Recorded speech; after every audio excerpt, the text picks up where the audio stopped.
Rocket Man, burning on his fuse out here alone. He is. Oh, is he gonna roll over?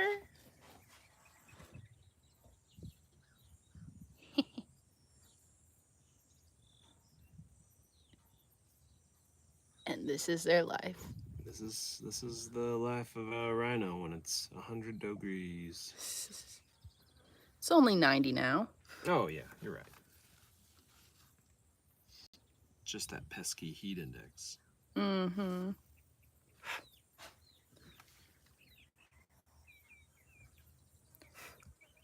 you guys ever seen, there's like dragonfly attachments you can hook to like the brim of your hat, and it's supposed to keep flies away?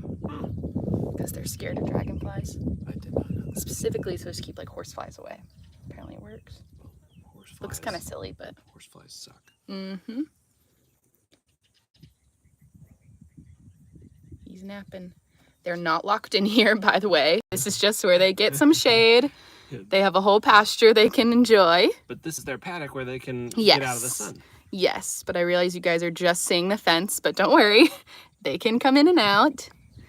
But it is very hot today here in Texas, so they are cool under the shade right now. They were probably more active this morning, and then late afternoon they'll be active again. But this is Rocket sleeping right there next to his mom, Ursula. And he is, what, like 6 months old now? He's 6 months old. Yeah. He was born in December of last year. And he's chilling. Because he was born on the 28th, so on the 28th he'll be 6 months old. Mm-hmm. Yeah. But during the day when they're moving around, it is hard to keep track of them for alive. Yes. But while they're snoozy. And he's still, like we said, he's only 6 months old, so he's a big baby. So he sleeps a lot of the day. Big old baby. Just like any baby. Mm-hmm. How much do you think he weighs now? Oh, ballparking, I would like to say at this point he is 500 pounds. 500 pounds. Because he was several hundred when he was born already. Mm-hmm. And since he's a male, he'll get up to a couple tons, I believe, like 4,000 pounds. Yeah, I think 2 tons. A male white rhino can be as much as 6,000 pounds. You're right. I'm thinking of a giraffe. Yeah, and then the black rhino, which is a little smaller, they're probably more in that 3,500, 4,000 range. Yeah, so he's got a lot of weight to gain. He's already, I mean, you know, he's so much bigger now than when he was born, but he'll be bigger than his mom, most likely, who is just staring at us. However, his dad, Kahari, is not much bigger than Ursula. Yes. So you never know. That's true. You never know what's in those genes. There are differences even among animals, so, you know, sometimes one will just be smaller or bigger than normal. Yeah, if you guys come and you take a tour at Fossil Room, you can definitely see the rhinos. They're one of the last stops. Oh, look at him rolling. He's laying on his side. Can you hold this for a second? I want to see if I can zoom in. They are one of the last animals you will see on your tour. Sorry, I'm trying to move this little thing around. 1 second. But yeah, you will have a chance to see them. We also occasionally on behind the scenes tours allow people inside the rhino barn. That does depend though seasonally and on what kind of tour you're doing. If you do a behind the scenes tour as well, you will most likely get a chance to see our black rhinos. So what we're looking at right now, these are white rhinos. We do also have black rhinos. They are more endangered than white rhinos, and they're also solitary. So they dislike other rhinos being around them as well as too many people being around them. White rhinos are much more social, so that's why they are out every day for people to see. So someone on YouTube had a question. They said, can I fire Fred? But I'm not really sure who Fred is. Do we have any idea who Fred is? No. My guess is an ostrich. That would be my guess. Maybe we'll find out together. That cloud cover is good. It helps us see him a little better. I can hold it again now. If this works, that's fine with me. I can see just a little bit of a little rocket there. Oh, big stretch. Yeah, so in the wild, the northern white rhinos, I believe, are functionally extinct. There's only 2 left, as far as I'm aware. I believe there was some sort of change in that recently, but yeah, they are. Last I checked, there was 2 left, and they're both females, which means that they are unable to breed. These ones that we're looking at are southern white rhinos, so closely related, but a different subspecies. And there are efforts actually to preserve the northern white rhino by basically using like in vitro fertilization and implanting a northern white rhino into a southern white rhino.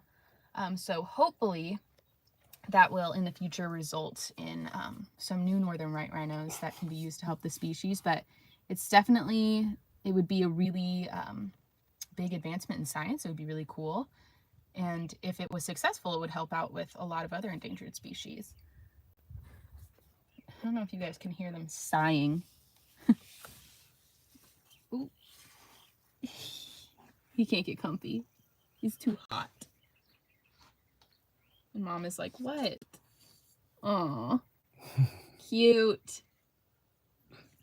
Yeah, so rhinos are really chill. I mean, I say they're really chill. They're very fast runners when they want to be, and they will defend themselves. But you know, they're large animals that, especially as adults, don't really have any predators, so they don't have a lot of reason to be outwardly stretching. They don't have any reason to be sort of outwardly aggressive or defensive on the daily. So they spend a lot of time just hanging out and chilling.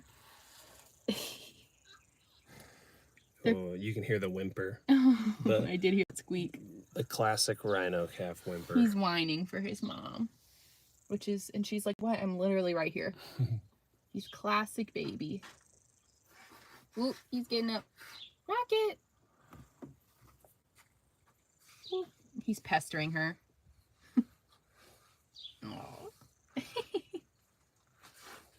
So you can see she's kind of rubbing on him right now. Rhinos have really tough skin.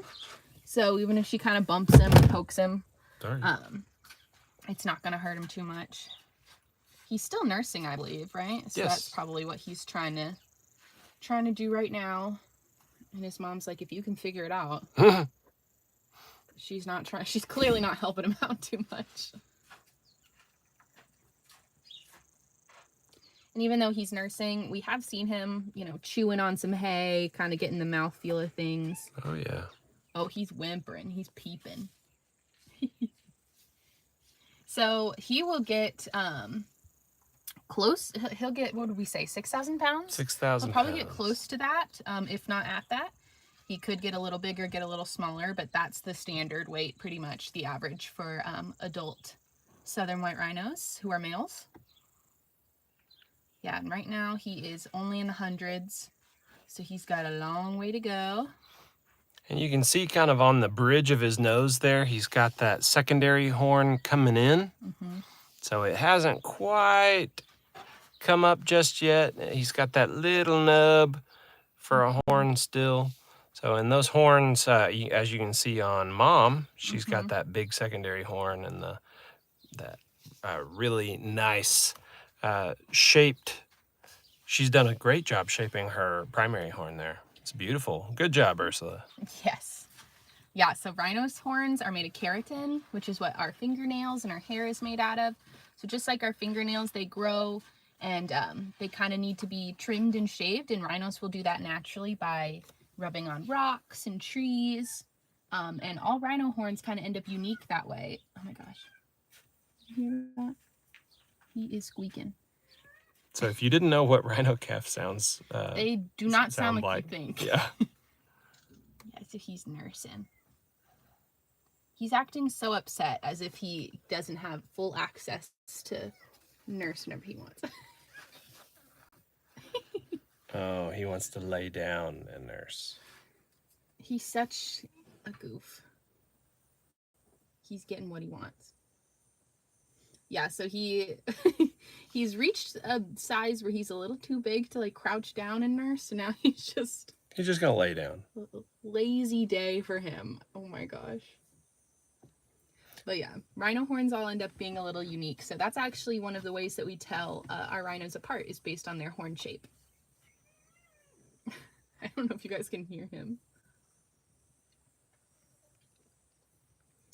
And for those that aren't familiar, we are Fossil Rim Wildlife Center. We're in Glen Rose, Texas. We'll just reiterate it. We are a conservation center. Also, most people know us as a safari park. So you can go through in your own vehicle or go on one of our guided tours and see the animals, learn about the animals, and appreciate them. Yeah. Not to mention, again, for people just joining, they're just resting in their little shaded paddock. This is not where they live all day. You can see they can come in and out of this shade when they want. They have a whole pasture to themselves. Eventually, Rocket will be introduced to the rest of our rhino crash. So someone asked how many we have. How many white rhinos do we have? We have 3 other girls. Yeah, so there's Mbili, there is Raka, Xena, and then there are the 2 bulls that reside here currently, Kahari and Roscoe, and then we have Rocket and Ursula. Yes. So counting 7. Them, 7. And that's just of our white rhinos. We do also have black rhinos here, but like I mentioned earlier, white rhinos are social, so they live in a herd. So when he's a little older and bigger, we will introduce him to the rest of the herd. Rhino herds are also called crashes, so he'll get to meet the rest of the crash, and he'll get to go into the big pasture where the rest of the herd currently is. But right now, he's still a little small compared to the others, and his mom is still pretty protective of him. And so, you know, just to keep everyone safe, he lives in this smaller pasture with just his mom right now. But he's still able to, you can see these fences are just bars, and we actually border, we're on an alleyway right here, and over on that side is our main rhino pasture. So he can see the other rhinos and he can smell them and that kind of thing, which will make introducing them much easier. And right now it's just the girls that live next door. So the females, the adult females, Xena, Mbili, and Raka. And so I think they're hoping that when the time comes, that introduction could be smoother because of that. Yes, definitely. I wish I could zoom in, but unfortunately, since I put this little green screen guy here, I've ruined my chances at that. You can't turn that off? Oh, I can't figure out how. Well, I know. Next time. He is chugging.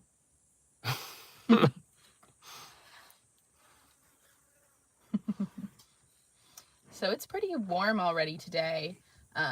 It was like 89 when we started. It's probably a bit hotter now. It's supposed to get into the hundreds. But rhinos are an African species. Africa obviously has a lot of varying temperatures. It's a huge continent. But it does get hot in most of those places. And it actually has a pretty similar climate to Texas in the sense of hot summers, chilly winters, but nothing crazy. So rhinos are really well adapted to the heat, which means that they can do really well here in Texas. You can see they're chilling in the shade. They're not that active, so they're conserving their energy. But they'll also roll around in mud and dirt to give themselves some sunscreen, cool them off. Rhinos do love mud puddles and shallow water and things like that, and they will take advantage of it.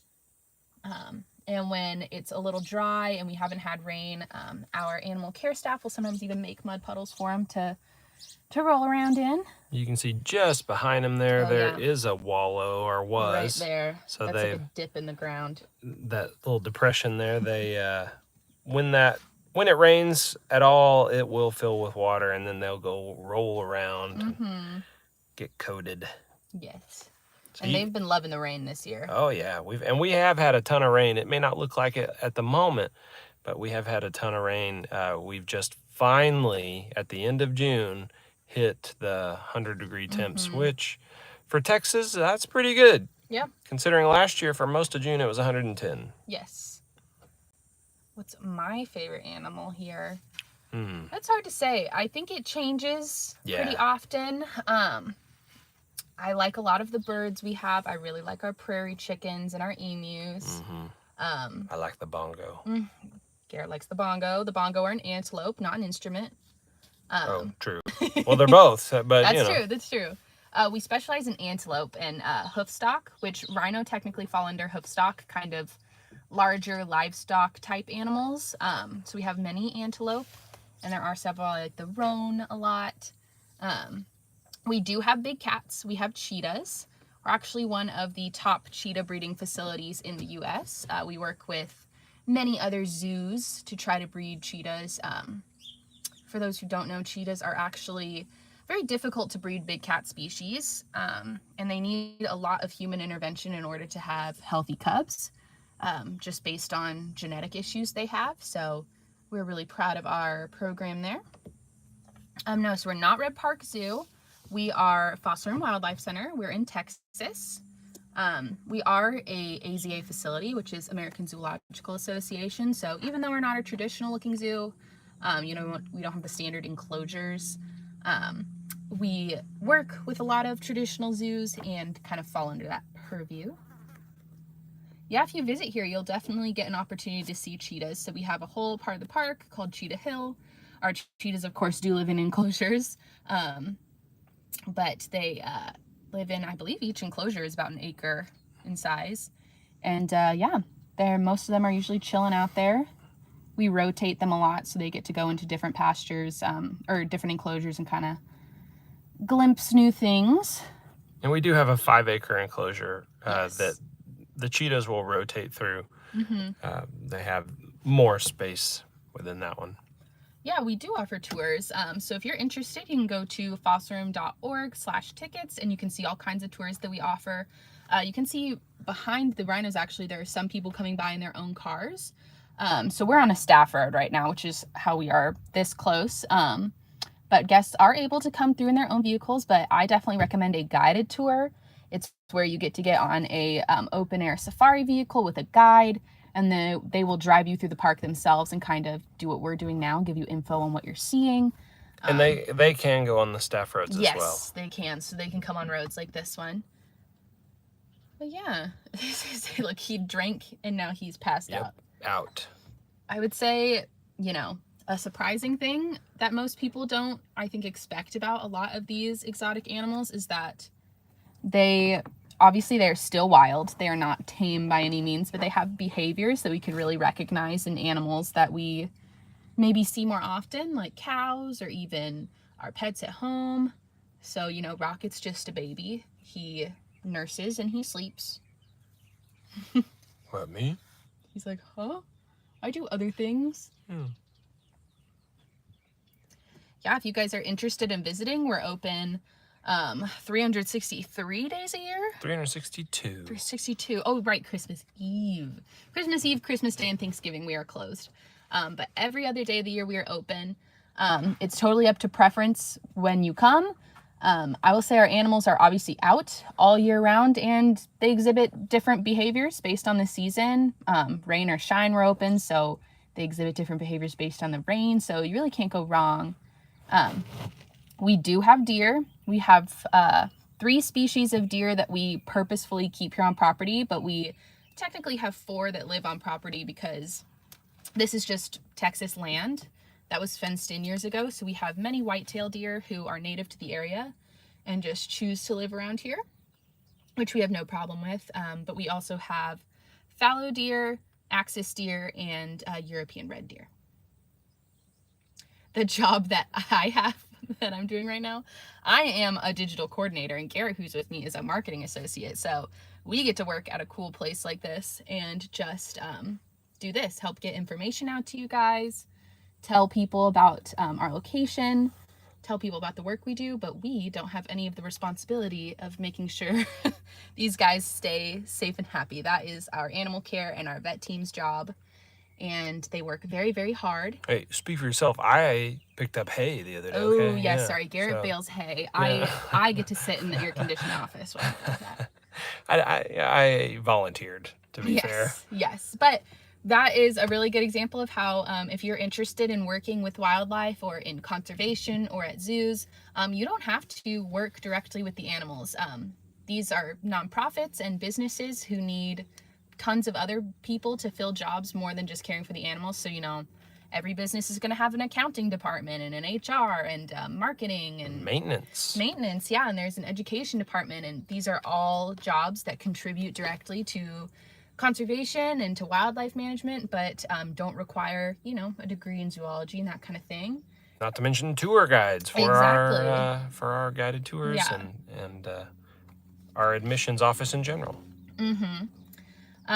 No, so we don't get to pet the rhinos and the giraffe. But even our animal care team doesn't really do that. These are wild animals, and even though, we really associate petting with like a positive thing, a lot of wild animals don't really like it, especially the giraffe. They have very sensitive faces, and many of them really dislike having their face touched, so they'll pull away pretty quick. Some of the animals we breed with the intention of releasing them into the wild, yes. So we are primarily a conservation breeding center, and we do specialize in endangered species. So the southern white rhinos, I believe, are just vulnerable currently. Yeah, there's about 18,000 in the wild. Yes, so they're not as critical as some other species we have, but they do still need help. They also are a species that has a difficult time breeding and having calves. They have a very long gestation period, so it's complicated to breed tons and tons of rhinos and replenish the population because they're slow growers. Well, and not to mention that at this point it doesn't make much sense to reintroduce animals, especially from the United States, as there's so much poaching and the illegal hunting of the animals for their horn, because they are sold on the black market, and which is unfortunate because, like we mentioned earlier, it's just keratin, and so you don't want to release animals back into that situation. But you can help the animals, and there's lots of organizations in their native range that are helping keep the ones there alive so they can breed and replenish the population on their own. When we do release species, it is, I believe, pretty much always onto federally preserved lands within different countries. So antelope that we've released, like the scimitar horned oryx, the dama gazelle, those have all been released onto a nature preserve in Chad. That is in Africa, that is a government regulated nature preserve. Mexican gray wolves that we've released, we've done so under the purview of the American and the Mexican government. And those animals are tracked. But yeah, we do get often asked, why don't we release the rhinos, or why don't we release our cheetahs? And like Garrett said, the answer right now is that there unfortunately is not a place that is safe for them to return to. There are nature preserves that rhinos live on. Currently, I don't know if there are release efforts with any zoos right now. I know there's breeding efforts on those, on that land. But especially for animals like cheetahs, there isn't really any of their native range left that isn't taken over by humans. So we do it where possible, but we often say that we're building a assurance or insurance population, which basically means that when the time comes that there is space for those animals to be released on, we will have a healthy population of animals that has minimal human interaction that will do well when released, which is another reason why we don't pet the animals. It's okay if they recognize cars and they kind of recognize what a person looks like, but we don't want them to, expect every human to cuddle them and feed them and that kind of thing. All right, well, it seems like we've done about 25 minutes here. Yeah. So I guess we'll probably be wrapping it up, and Rocket is on his big snoozing anyway. Yeah, so if you guys are interested in learning more about us or what we do, you can visit fossilrim.org. You can see all of our animals there, learn about all the different species, learn about conservation. You can buy tickets there. It's all there, fossilrim.org. You can also follow us on all kinds of social medias. So I'm on TikTok. Eric's currently doing a YouTube live. We're also on Instagram and Facebook. So you can find us anywhere. We hope to see you guys soon. Bye-bye.